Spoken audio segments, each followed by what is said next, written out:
Phantom friends, and welcome back to our first review in a stupid long time. So I was very close to finishing this a while back, but the demand for the 2004 film was so high that I stopped to work on it. But then I got massive writer's block, and I just decided it was time to do this. So, Love Never Dies. The feelings about this show are very varied, depending on who you talk to. Most of the time, the description that you'll get is the most beautiful trash fire that ever existed. It was not super well received by a lot of the fans for various reasons, and yet it holds an almost cult-like following and is near and dear to pretty much everybody's hearts. I am going to put a spoiler alert, as always, although I'm positive you've seen this by now. I mean, it was released like 10 years ago. And I am going to try to keep this as PG-13 as possible, but I have some dirty jokes in my head, and I've got to get them out. So buyer beware. This channel was never meant for children, I'm sorry. So the show begins. Till I Hear You Sing has to be one of the greatest opening solo numbers I've heard in a while. It is powerful, it is melodic, and god damn, could you imagine if, someone felt that way about you and your voice? Like, oh, you basically can't live without me or hearing me sing? Tell me more. Now, a lot of people have speculated that Weber wrote this musical basically about Sarah Brightman, especially this song. And while I've never seen a shred of evidence to actually support that, bro, I'd take it. Write songs about me, Andrew. But as he sings, we see that Eric seems to have replaced his 1880s style love doll of Christine with a massive-ass portrait. Instead, that slightly moves. Like, if you aren't looking for it, you'll think that you've gone nuts. But it does move. However, this is just the Australian pro shot version. The original show, Eric not only still has the mannequin, but he has upgraded to what was clearly one of those, $3,000 love dolls. I shudder to imagine what features it has. Now we're moving into the plot. So the musical was based off of the Frederick Forsyth novel, The Phantom of Manhattan. Why? I don't know. The Phantom of Manhattan, as from what I have heard, at least from fellow fans, was actually one of the worst received fan-made sequels out there. I personally tried to read it. I do own it. It's still sitting on my bookshelf. But I had to take a break. And by break, I mean it's been 15 years because no. I really wish Weber had based it off of something else. Because there are some really great fan stories out there, sequels. They're not all, super cheesy or awful. You'd really be surprised. For instance, I really love this novel called Letters to Eric by Anne Wallace, which I will review eventually. It's got a very creative plot, although there were some clear issues in continuity and in editing that weren't quite worked out, but whatever. But I do kind of see why he chose to use the Forsyth novel, because obviously Weber really wanted something that was going to also heavily involve Raoul, and most of the time in the fan stories, Raoul has either been killed off in some way already or is very quickly. But the deal with Coney Island. As cool as the aesthetic options were in setting it there, the idea of Eric going from opera snob, who is highly particular about maintaining the integrity of the music, to the point where he will drive people to within an inch of their sanity, to writing vaudeville show tunes for the masses to make a quick buck seems implausible at best. The Eric I know and love would have starved on the streets before using his genius to pander to people in amusement parks. There is also the fact that Eric is running a freak show, which he was once imprisoned in himself. And that is canon, at least in the Weber universe. Now, you could make the argument that he is creating like a safe haven for people who are different, but if that were the case, I just don't think Eric would be exploiting their abnormalities as a way to make money. Like, I'm sure there were other options, to give people who are different and shunned an opportunity for success. Because no matter how you run them, freak shows are highly exploitative, and Eric would know that. It just feels like, I know what you were trying to go for, but nah. Regardless, we now have set up the story and its setting. We are reintroduced to Christine in a very dramatic fashion. After a cringe fest of the stereotypical early 1900s New Yorker.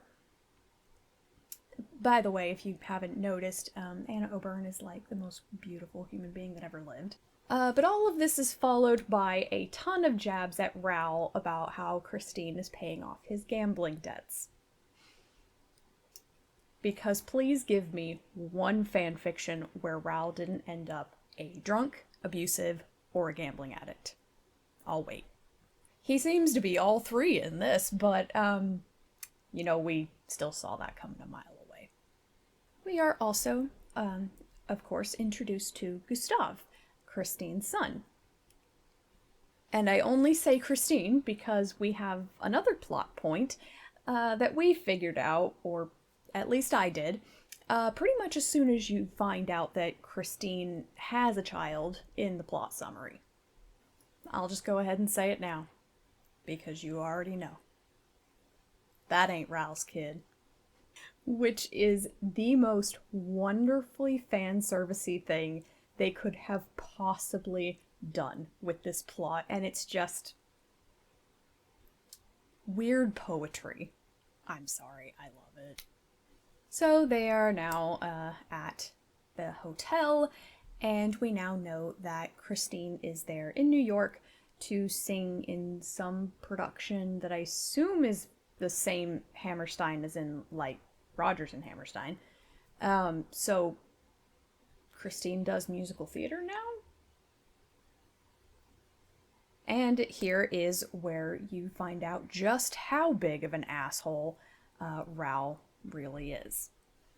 Like, I'm sorry, but any guy who is going to use his girlfriend as bait to catch what you presume to be a dangerous madman / murderer, I think it's pretty par for the course that this is how he ends up. And once Raoul, of course, goes down to the bar for another drinky drink, the ball really gets rolling, and boy, we have now arrived at everyone's favorite overt fanfiction song, Beneath a Moonless Sky. I have no doubt that Weber knew exactly what he was doing here, but honestly, the song is so beautifully written that I give zero fucks. And we were all craving, at least a little bit of fan service. Don't lie to yourself. We just didn't know we were going to get it like this. But Eric bursts into the room in massive, usual, dramatic fashion, after which Christine, as she does, faints.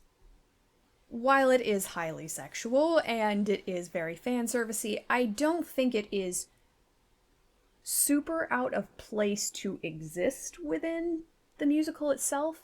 I think the reason that it's seen as so fan-fiction-y is because, in regard to what it's about, it just kind of comes out of nowhere. Like, just this random massive exposition with, like, no build-up, no foreshadowing, just... Yeah, so by the way, 10 years ago, we, did things. If you don't know, seriously, this is a 7-minute song about f***ing. Point of no return, eat your heart out. So yeah, they had sexy time. And we've been in the dark about it since 1986, apparently. And when they reveal this, to further add to our... Wait, hold up, what the fuck? We are informed that it wasn't even, like, slow, gentle, romantic things like, we would have all expected. No. The literal lyrics of this number canonically confirm many details that are pretty, spicy.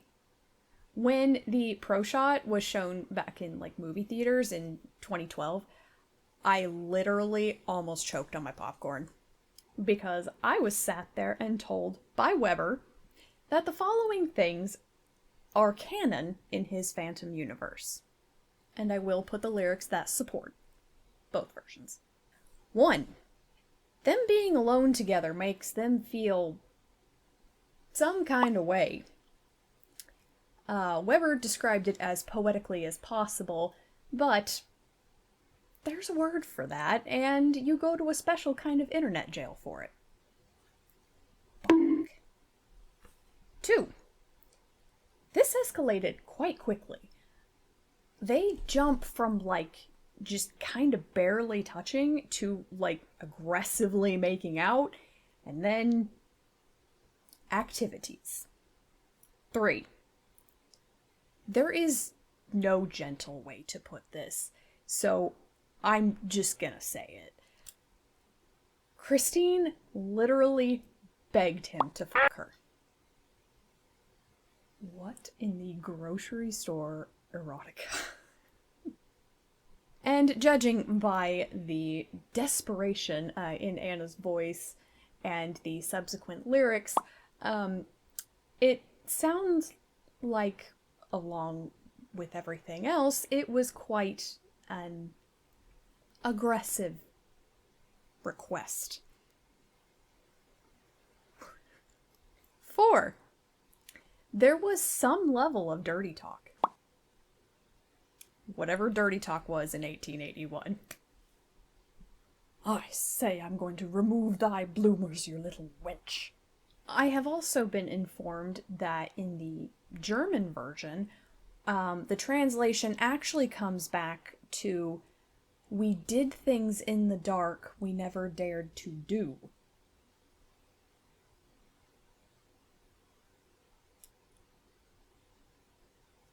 Things. Plural. I think it's safe to assume that they were up to more than just the plain old dirty. Yikes. 5. They did it 3 times. 3. 2 virgins, mind you. What is the secret to your stamina? Just asking for a friend. When my mom heard that line, her actual response was, well, god damn. On the subject of them both being virgins, we have already established that this was clearly some rougher, more heated goings-on than one would typically go for during their first time. As much as I would like to avoid an anatomy lesson, for a woman, that shit is quite uncomfortable, to put it lightly, the first go-around. Which I'm sorry, but if it was this passionate and they kept going 2 more times afterward, I'm convinced Christine's a closet masochist. Sorry. Like, that is not something you generally just power through that easily. Daddy issues. 7. She did this on the night before her wedding. Christine, you triflin' hoe. And then proceeded to get knocked up and then convinced her husband that it's his kid for the next 10 years. What in the Jerry Springer?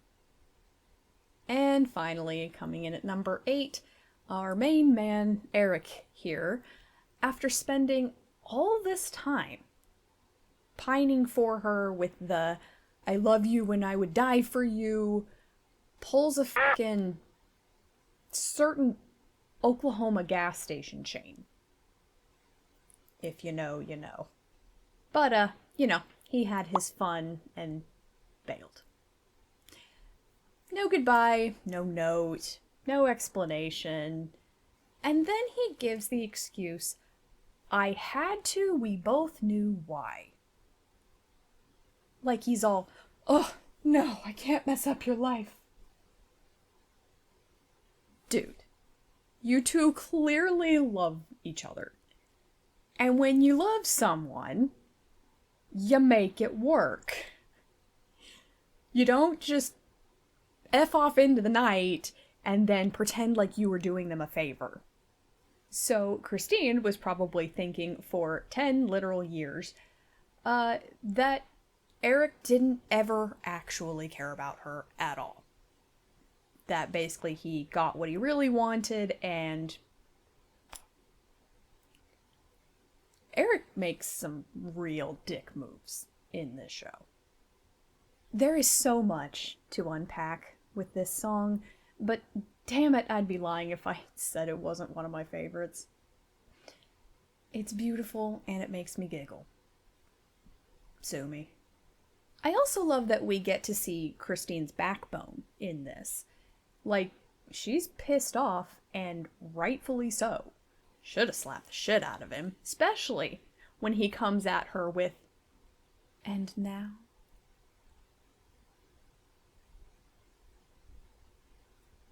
Yeah, we're really gonna forget how you abandoned her for a decade, and then because you decide you miss her too much, you're like, "Oh, well, we can be together now." So whatever those complications were 10 years ago suddenly don't matter anymore, I suppose. Bro, I want to see you on your knees begging for forgiveness. Then we'll talk. I'm sorry, but that pissed me off so much, and I'm glad to see Christine resisting with the line, "How can you talk of now for us? There is no now." Good for you, Christine. Make him work for it. Keep your pimp hands strong. I haven't heard anyone say that since like 2005. But we then go into Once Upon Another Time, which basically just reestablishes, yeah, it's a little late, bro, you fucked up. While they are standing on the most precarious looking balcony I have ever seen, enter Gustav, which Eric is naturally not too happy about existing at first, but clearly he was always meant to be a dad because his irresponsible ass lifts this kid onto the highly precarious balcony and is like, "Look at this cool shit." And of course Christine is over there freaking out. It's like the most picturesque modern family dynamic ever.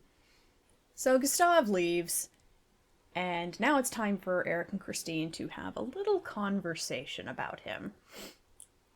Which is when Eric gets the bright idea to threaten the life of Christine's child to get her to sing for him again.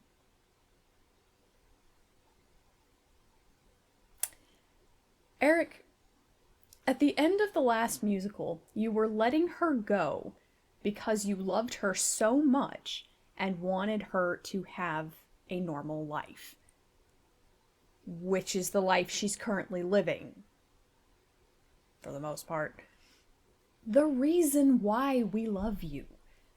Like, what the whole story is about. Redemption in love and self-sacrifice. Both go out the window. Now you have done a complete 180 and are officially an even bigger asshole than you were at the beginning of the last story. I hate this plot point so much.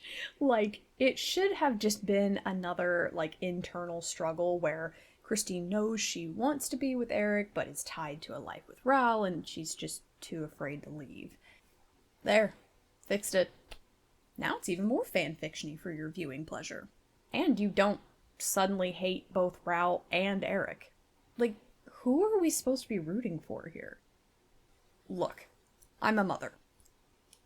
Even if the Phantom of the Opera himself came to me and said, I love you, but if you don't sing for me, I'm basically going to unalive your child, I would have grabbed the nearest candelabra and knocked him into next Tuesday. Like he would be dead. And of course, just like the Argento, this is the version of Eric that Christine wants. Okay, it doesn't make sense. You are doing nothing to help against the girls only want assholes stereotype created by the incels.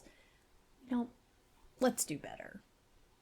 Anyway, we are really in for it from here on out. We get to experience another very weird transformation in character personalities when it comes to Meg and Madame Giry, who somehow helped Eric escape and build this amusement park thing. But for some reason, Madame Giry has become a salty bitch. Meg is actually, like, excited to see Christine at first, but Madame Giry is all like, that bitch left him, why is she coming back? Bitch, you literally helped Raoul get down there and find Eric to save Christine from him. Did we forget about that? And she very much appeared to care for Christine before, so I'm just like, okay. So yeah, Madame Giry is an asshole throughout this whole thing, and I still have a really hard time figuring out how we got from point A to point B here. But then, of course, Meg starts to get all jealous when she finds out Christine is going to be singing in Eric's show thing that he's putting on.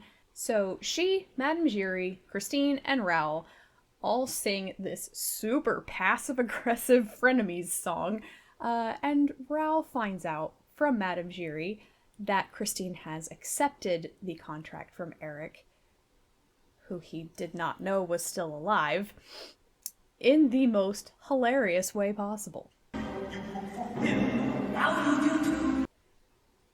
I just love the constant jabs at Raoul in this. It makes me so happy.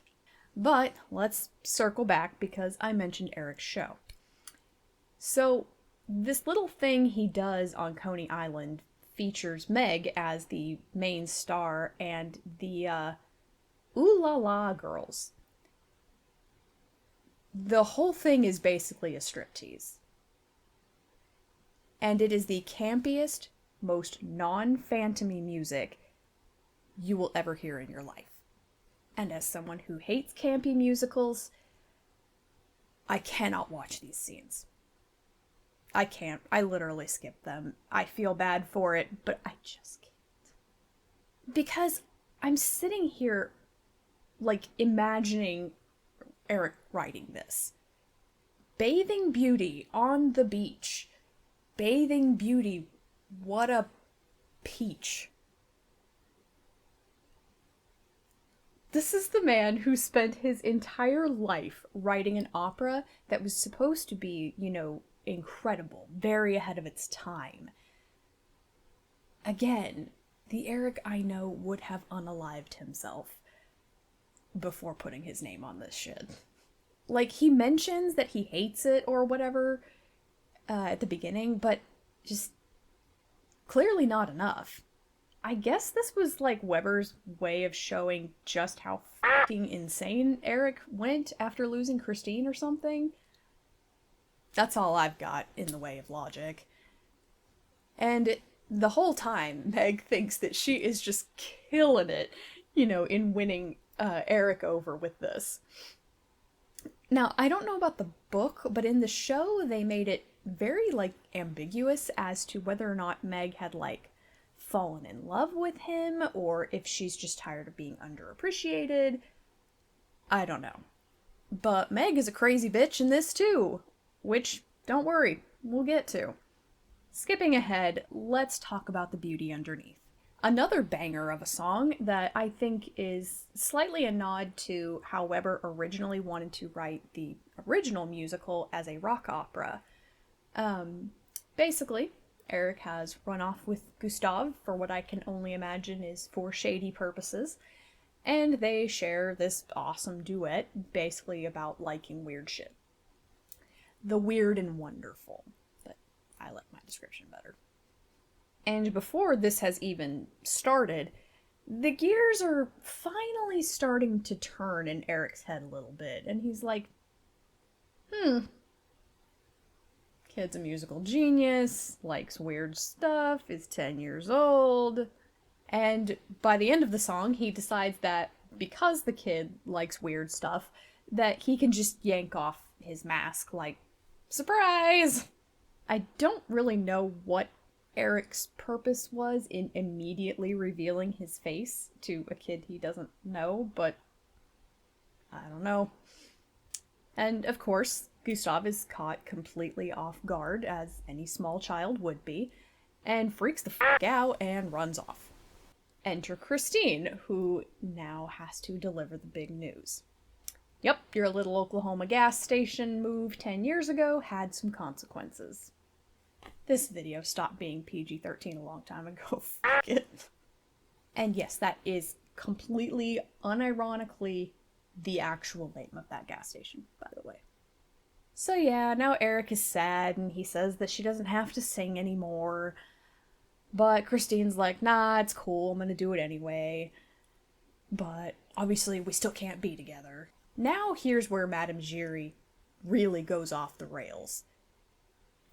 She was hiding and listening the whole time like a creeper, then comes out bitching about how Eric's going to leave everything to Gustav now. Is Eric not paying you enough? Or are you, for some reason, a greedy bitch all of a sudden? Madame Giry from the first musical would be actually caring and pulling Christine aside yo, Eric's gone a bit Looney Tunes, best if you split. She also would not have been pimping out Meg, even for Eric's sake. Yeah, that actually literally happened. Somehow, Madame Giry ended up this, crazy stage mom, whose daughter isn't getting enough spotlight or something. Again, I don't know. Seriously, who are we supposed to be rooting for in this show? Because I'm running out of ideas. I'm assuming it's just Christine, and this is just supposed to be a girl power thing. I don't know. So, Christine plans to sing, and yeah.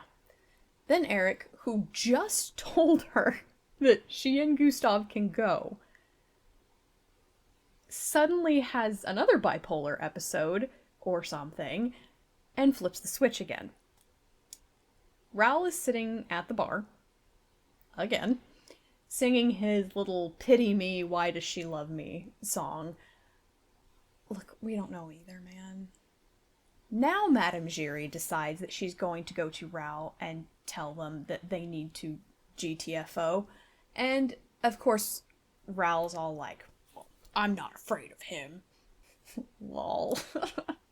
So then Eric reveals that he has been the bartender pretty much the entire time, and we get to have our big showdown between Eric and Raoul. More fan service, and I'm here for it. So they start insulting each other, which is basically just, you're ugly. Well, you're a broke bitch. And then, in all of Eric's f***ed up wisdom, he decides he is not going to just let Christine go again, and will instead prey on Raul's gambling addiction to make a bet with him over who Christine would choose this time. If she sings, Eric gets her. If she refuses, Eric pays off all of Raul's debts and he leaves with Christine. Raul actually bets his wife. I am not making this shit up. Nobody bothered to consult Christine in all of this, of course, you know, considering this is her life. I want to punch both of them. But things get even spicier when Raul is basically like, well, we have a child, she's not going anywhere. And, of course, Eric can't help himself and be like, are you sure? You sure about that? Oh, what a priceless moment. I banged your wife, and she really liked it. I fucking love this musical. Honestly, I'm surprised Weber didn't have Eric give Raul all of the intimate details, because that would have sent me. So, after all of this, Raul realizes, yo, that was not a good idea. But it's too late, and Christine is about to go on. So both men decide to make a little appearance before she does. Raul comes in, actually looking put together for the first time in, I guess, the last 10 years, judging by her reaction. Clearly putting on that classic Raul front, because I'm sorry, nobody just gets over a gambling and alcohol addiction in 5 seconds. Like that, and I do not see Raul as the kind of guy who is going to put in that kind of work long term. The minute they're away from Eric, it's all gonna go to shit, I promise. But then Eric swoops in and does his seductive mixed seductiveness, followed by giving her the most badass necklace I have ever seen in my life. Necklace alone sold me, Eric. Apparently it did it for Christine too, because then there she is singing the title song, Love Never Dies. Now, I have to point out the copious amounts of peacock feathers throughout this scene. And there's some old theater lore that says that peacock feathers will bring bad luck on your production if you use them. Well, apparently this is true, because when I saw Love Never Dies a few years ago on tour, something happened backstage because they actually had to, like, take a brief intermission to fix it. Good for them for not trying to bring forth any ballets. It would also explain the end of the show. But anyway, Christine gets through the song and Raul is like, okay, well, I guess I lost, and just leaves. After the performance, we now get one of the most criticized moments in the show for some reason. The, and now they kiss moment. And let me tell you, the whole time Christine is exceptionally cool with her marriage ending. Raul practically broke up with her through text, and she's like, okay. I don't care how fanfiction-y it is, I'm here for it. So now we're all thinking, yay, Eric wins, happily ever after! Wrong. So now Christine realizes, oh shit, where's my kid? And it turns out Meg has lost her goddamn marbles and is taking the kid out to the pier to drown him.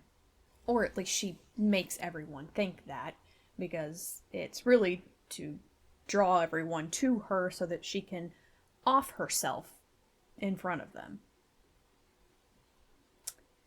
Now, the next moment pisses me off more than any other in this entire show, because, like,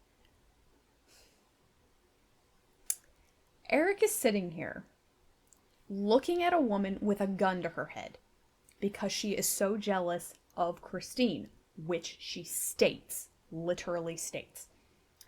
And yet, Eric, the crisis hotline operator, thinks that it's a good idea to say, "We can't all be like Christine." So yeah, that goes over well.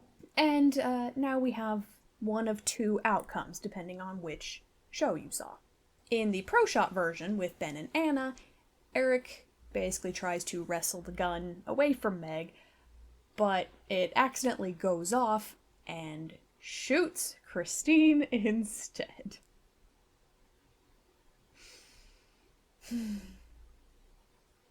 However, in the touring production that I saw, it was directed to where Meg straight up points the thing at Christine and intentionally fires, point blank.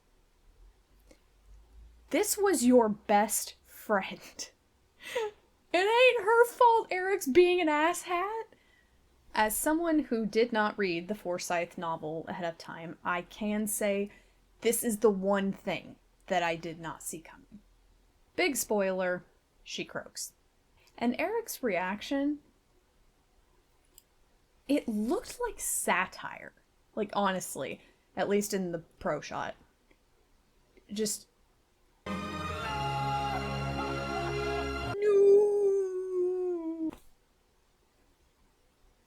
And then he seems to get over it relatively quickly.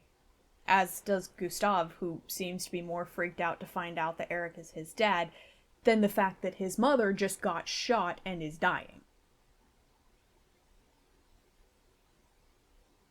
Raoul then shows up and also doesn't seem to give a fuck, so it's like... okay. If this were the original show, Eric would be setting the world on fire. Somebody actually made, like, a meme. Literally everyone in a 10-mile radius would be dead. But nah. We close the show with Gustav taking off Eric's mask and just not freaking out this time. And then it's over. That's how it ends. You know, the LaRue estate actually came out and said, yeah, no, this is not canon. I literally left the theater and said to my now ex, what the fuck did I just watch? It took me a very long time to process that show. A very long time. But you know what? I love it. Does it have some serious flaws? Of course. Would I ever audition for it or play Christine if asked? You bet your ass I would. For the most part, the music is beautiful. The set and the costume design are breathtaking, and it's just that little bit of fan service that we all needed deep down. Many people like to consider it as like an alternate universe, alternate timeline kind of a thing, which I think is totally fine. I don't think that just because it exists, you have to believe that it's definitely what transpired later on. Alt unis are kind of hype these days, so why not? Tell me your thoughts, as always, because there is no end to the opinions on this thing. Also, tell me your thoughts on the new Wicked movie that's coming out, because I can tell you that I am hyped. Wicked comes second as my favorite musical, only to Phantom, and it's close. I hope you guys are happy that I've finally started doing reviews again, because I know I am. It really is my favorite thing to do for the channel, and is the main reason I started it. They are just very time-consuming. Regardless, I must pick up the baton for the Phantom reviewer, so I will be trying to bring them to you far more regularly. I am working on the 04 film. And as soon as I get a spare moment and can convince the boyfriend to watch Rigoletto with me, I'll get on that one as well. Thank you guys so much for watching. If you want bonus content, early access, things of that nature, go ahead and subscribe to my Patreon. Every little bit helps. And of course, stay fantastic with a PH. And keep your hand at the level of your eyes. Peace.